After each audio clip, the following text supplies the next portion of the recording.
Baik, Assalamualaikum warahmatullahi wabarakatuh. Perkenalkan, nama saya Yosinta Permatasari dari Teknik Industri 0701.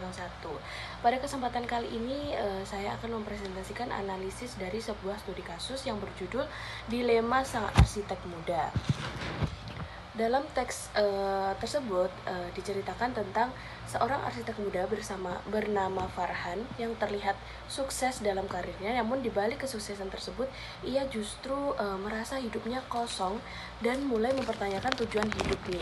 Selain itu, ia juga menghadapi beberapa dilema, baik dalam kehidupan spiritual, pekerjaan maupun dalam hubungan sosial di tempat kerja.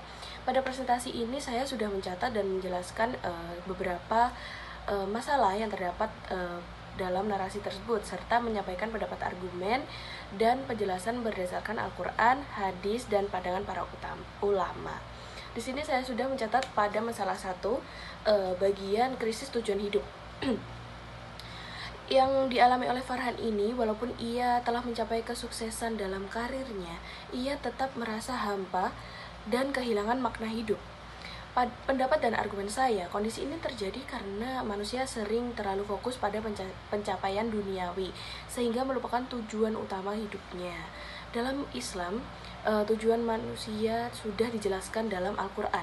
Allah Subhanahu wa Ta'ala sudah berfirman dalam surat Az-Zariyat ayat 56 yang berkata, "Dan aku tidak menciptakan jin dan manusia melainkan agar mereka beribadah kepadaku."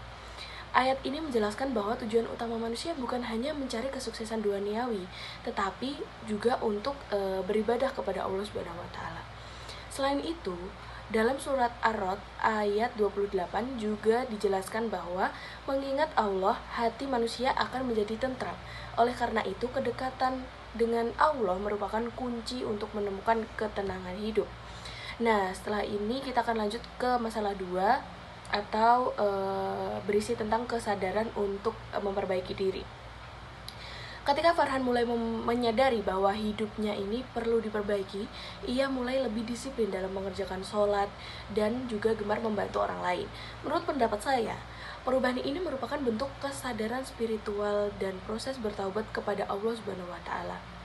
Dan Allah Subhanahu wa Ta'ala berfirman dalam surat Az-Zumar ayat 53 dan berkata, "Janganlah berputus asa dari rahmat Allah." Ayat ini menunjukkan bahwa Allah selalu membuka pintu taubat bagi siapa saja yang ingin memperbaiki diri. Selain itu, Rasulullah Subhanahu wa Ta'ala Selain itu, Rasulullah Shallallahu alaihi wasallam bersabda, "Amalan yang paling dicintai Allah adalah amalan yang dilakukan secara terus-menerus walaupun sedikit." Hal ini menunjukkan bahwa kebiasaan baik seperti menjaga sholat, mengaji, atau bersedekah merupakan langkah penting dalam meningkatkan keimanan kita. Setelah itu kita masuk ke masalah ketiga yang berisi tentang dilema etika dalam pekerjaan. Di sini Farhan menghadapi dilema dalam pekerjaannya, yaitu ketika ia diminta merancang bangunan yang fungsinya dianggap meragukan secara etika agama. Pendapat saya, seorang muslim harus mempertimbangkan nilai-nilai dalam setiap pekerjaannya agar tidak terlibat dalam suatu yang bertentangan dengan ajaran Islam. Di sini Allah Subhanahu wa Ta'ala berfirman dalam surat Al-Baqarah ayat 168 yang berkata, "Wahai manusia, makanlah dari apa yang ada di bumi yang halal lagi baik." Selain itu, Rasulullah Shallallahu alaihi wasallam juga bersabda, "Sesungguhnya halal itu jelas dan yang haram itu jelas, dan di antara keduanya terdapat perkara yang syubhat atau meragukan." Menurut Imam Nawawi, ketika seseorang menghadapi sesuatu yang meragukan, sebaiknya ia berhati-hati agar tidak terjerumus dalam hal yang haram. Oleh karena itu, Farhan yang mencari dasar hukum dari Al-Quran atau hadis dan pendapat ulama merupakan sikap yang tepat menurut saya. Baik, akan saya lanjutkan di masalah keempat yang berisi tentang toleransi antar umat beragama. Masalah terakhir adalah konflik antara staf yang memiliki keyakinan berbeda mengenai penggunaan ruang ibadah di kantor. Menurut pendapat saya, Dalam situasi seperti ini, diperlukan sikap toleransi dan saling menghormati antar umat beragama.